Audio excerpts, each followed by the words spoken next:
Estamos aqui para mais uma videoaula. Hoje iremos falar sobre inequações irracionais.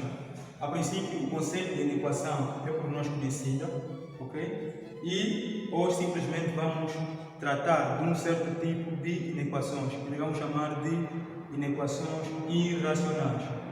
Bom, a princípio, uma inequação irracional é toda inequação em que nós temos uma ou mais variáveis sobre um radical, ou seja, uma raiz, e temos também uma desigualdade.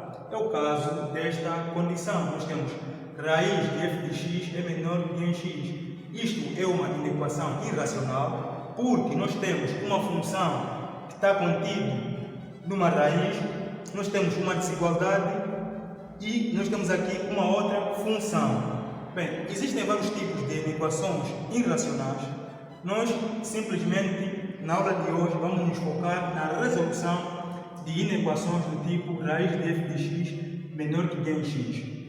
Observemos, a partir desta condição, que nós temos uma função sobre radical. Então, se nós temos uma função sobre radical, e sendo o índice do nosso radical par, é condição necessária e suficiente que o nosso radicando, que é a função f de x, deve ser positiva. Ou seja, só existem raízes quadradas de números positivos, logo f de x deve ser positivo ou nulo. E por outra, ao colocarmos esta condição aqui, vai implicar que esta função também deve ser positiva, uma vez que esta aqui é menor que esta, ok? Então temos a primeira condição, devemos ter que a função que está dentro da raiz, ou seja, o radicando, deve ser um número positivo ou nulo, e a outra parte da desigualdade deve ser também positiva.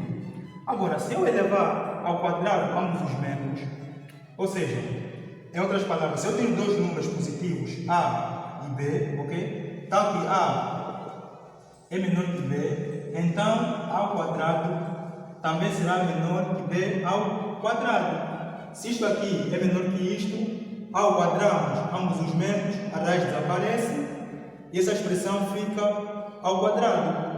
E a desigualdade mantém-se, porque trata-se de duas funções positivas. Então, se nós unirmos as duas condições, a primeira condição e a segunda condição, vamos ter esta condição que é o modelo para resolvermos inequações irracionais. Ou seja, esta função deve ser positiva ou nula, ok? E esta função deve ser menor que o quadrado desta função, uma função que é em x. E essa função que é em x deve ser positiva. Este é o roteiro que nós precisaremos para resolvermos inequações irracionais. A seguir, veremos um exemplo, um exercício modelo. Nós temos esta inequação, raiz de 3x menos 2 é menor que 2, ok? Vamos identificar os elementos. Nós temos aqui a função f, ok? Nós temos a função g aqui, ok? Então, de acordo a este roteiro, vamos ter que a função f deve ser positiva, ok? E deve ser menor que o quadrado da função g, ok? Vai ser igual a 4. Então, desta condição, vai derivar duas condições.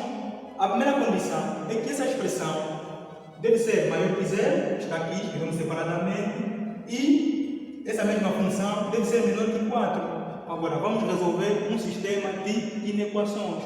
Portanto, resolvendo isto, primeiro temos que passar este 2 para outro membro. É negativo, ao passar para outro membro vai ser positivo, está aqui. Aqui vamos fazer a mesma coisa. Vamos passar esse 2 para outro membro, é negativo, vai passar positivo para outro membro que nós temos aqui. Depois, vamos isolar a nossa variável, no caso x, está a multiplicar, vai passar no outro membro a dividir. Vamos ter 2 terços, ok? Aqui vai acontecer a mesma coisa, mas primeiro temos que somar, aqui vai ser igual a 6. Este 3 está a multiplicar o x, vai passar para outro membro a dividir, portanto 6 por 3 vai ser igual a 2, ok? Então nós temos as duas condições. A primeira condição é que x deve ser maior ou igual que 2 terços, e a segunda condição é que x tem que ser menor que 2. O passo a seguir é a representação geométrica das duas condições. Observe a primeira condição, diz que x tem que ser maior ou igual que 2 terços. Nesse caso, estamos interessados num conjunto de valores que são maiores ou igual a 2 terços.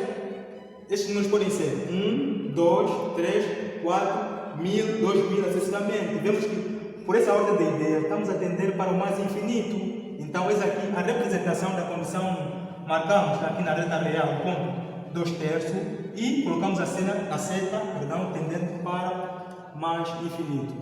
Depois, representamos a segunda condição, que diz que x tem que ser menor que 2, ok? Nesse caso, os números que são menores que 2 podem ser 1, 0, menos 1, menos 2, menos 3, assim sucessivamente. Neste caso, por essa ordem de ideia, verificamos que estamos a tender para menos infinito. Então, eis aqui a representação, nós temos aqui 2 até, ou seja, de menos infinito até 2. Essa é a leitura mais simplificada. E, a partir deste diagrama, nós vamos buscar o conjunto de solução. O conjunto de solução será a interseção da primeira condição com a segunda condição, ou seja, lemos condição 1, interseção condição 2. Onde que essas condições se intersetam? Vemos claramente que se intersetam nessa região. Então, é essa região que está contida a nossa solução. Então, neste caso, vamos ter solução vai ser igual a x, que pertence a esta região, que nós vamos representar em forma de intervalos. Em forma de intervalos, vamos ter aqui fechado, é fechado à esquerda, 2 terços à esquerda, e aberto à direita. Portanto, a solução para a nossa inequação irracional é o intervalo semiaberto, fechado, à esquerda e aberto à direita, ou seja, vai de 2 terços a 2. Portanto, esta foi a nossa aula modelo, okay, sobre inequações irracionais. O objetivo de aprofundar relativamente à temática que nós abordamos hoje, irão resolver um conjunto de exercícios que constam na ficha de aula, ou seja, na ficha de exercício. Então, até a próxima.